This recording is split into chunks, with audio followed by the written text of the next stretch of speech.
Everything happens for a reason. This has been my principle throughout all these years. Hey, I am Gelo, and this is my journey with personal development.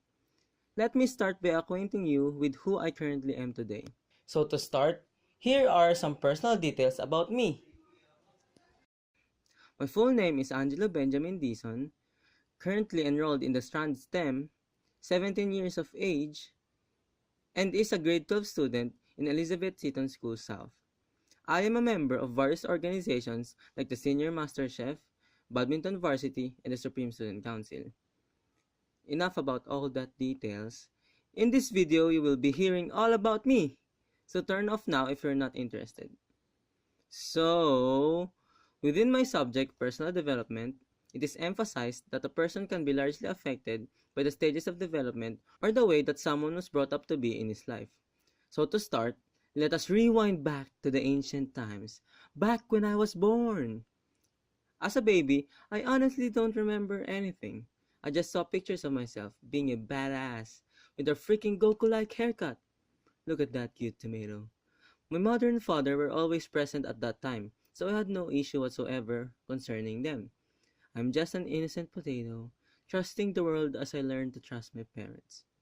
Fast forward to my early and late childhood, I was raised to be a brat by my parents. I occasionally threw tantrums whenever my parents didn't give me what I wanted. I was often described to have a topak, or what they like to call it, because I always became upset over little things, and this lasts for a whole day. It didn't help that my parents were a bunch of bullies too. When it comes to my school life, I just now realized that all I did was just plain embarrassing. I even remember being inside the classroom, by the door, having a freaking mental breakdown, tears falling, screams echoing, and even things flying around as I was enraged because no one would call my mom and dad for the reason that I wanted to go home. I was just there at the back while the others listened to the teacher telling a story. I was definitely the problematic one. My dad says it's because I was born in February, a month that is incomplete, and so was the babies that are born in it. Moving on, when I was around 5 or 6 years old, my dad decided to go abroad for work, living for 4 months and coming back, like an endless cycle up to now. I remember feeling so sad and surprised at first, but felt nothing the second time.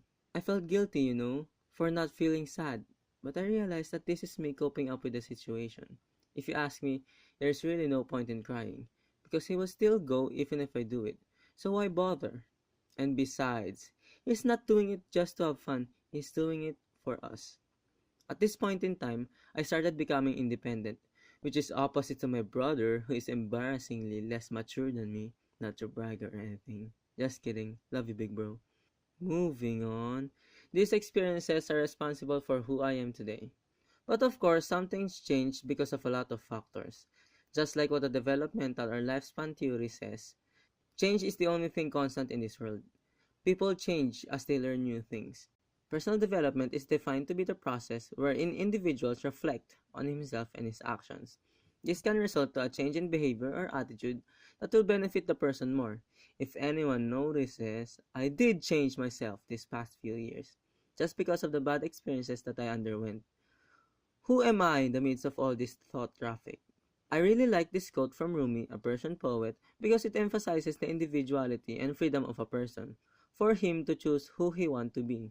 In the mind of a person, there are thousands of choices that one could make on the spot, therefore conjuring thousands of possibilities that can happen. This philosophy really fascinated me, as it made me realize a few things that are essential to know myself better.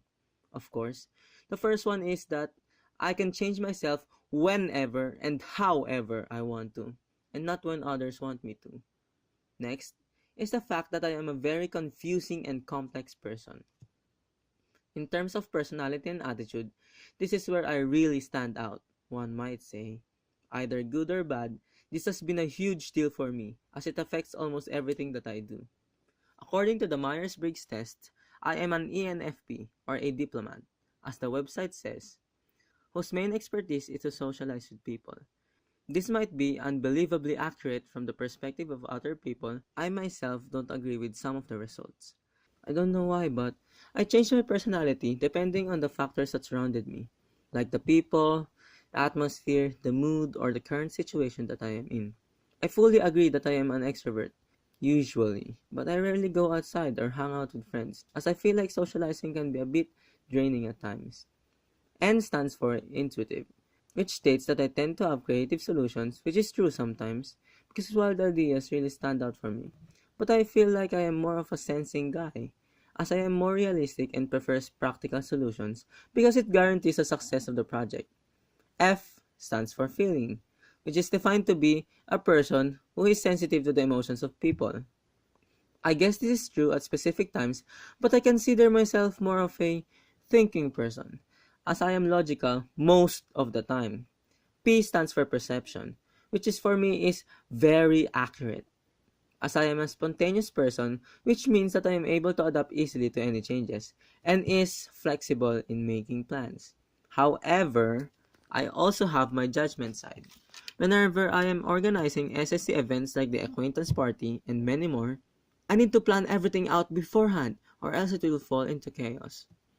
I think this inconsistent behavior may lead to something like identity crisis. However, I am completely satisfied with this state. Lastly, I realize that I am average at almost everything when it comes to studies, sports, music, art, or whatever aspect you can think of. I tend to perform either normal or really bad. World Health Organization associates subjective well-being or how you see yourself, perceived self-efficacy or how you see your worth, competence or how effective is an individual, and many more as a sign for mental health. In connection to this, I tend to feel very deprived when I think of all the failures that I experience, but in the end, it's okay. Moving on. When it comes to family, their biggest influence to me is my attitude towards drinking and smoking. I grew up in an environment where drinking alcohol is like drinking a cup of coffee, and smoking is treated as a pastime. Everyone in my family does that, especially on my mother's side. So, at the age of 5, I became aware of what the consequences of these vices are, and swore to never do it. This has been my principle my whole life, and I won't budge to any persuasions. My family is a very loving one, so I only had minor issues concerning them. When it comes to social relationships, I tend to have no problems at all. I tend to be very easy to befriend, and I am the one that always keeps conversations going. We can laugh all day with my friends if given the luxury of time. However, the only hard part for me is the leadership aspect, especially now that I am the Supreme Chancellor. If someone asks what kind of leader am I, the only thing that would come into their mind is a bossy and demanding one. But now, I am trying my hardest to change. Moving on, I really don't relate to personal relationships at all, so there are no point in talking about it. So let's move on to my current psychological state. As a graduating senior, a badminton varsity, a potential medalist, a house officer, and a chancellor of the Supreme Student Council, I am bombarded with a lot of stress and pressure. Stress that haunts me every night, cramming to get all my outputs done, reviewing for the next tests, planning for the next event, conditioning myself for the next games, brainstorming for the next competitions, and even contemplating if I will graduate and enter the school that I want to. All this pressure building up to me has been really suffocating, reminding me of my failures 2 years ago. But I feel like this year will be different. No, it will be different. I will make it different before it's too late. That's it for me. Once again, this is Gelo, and goodbye.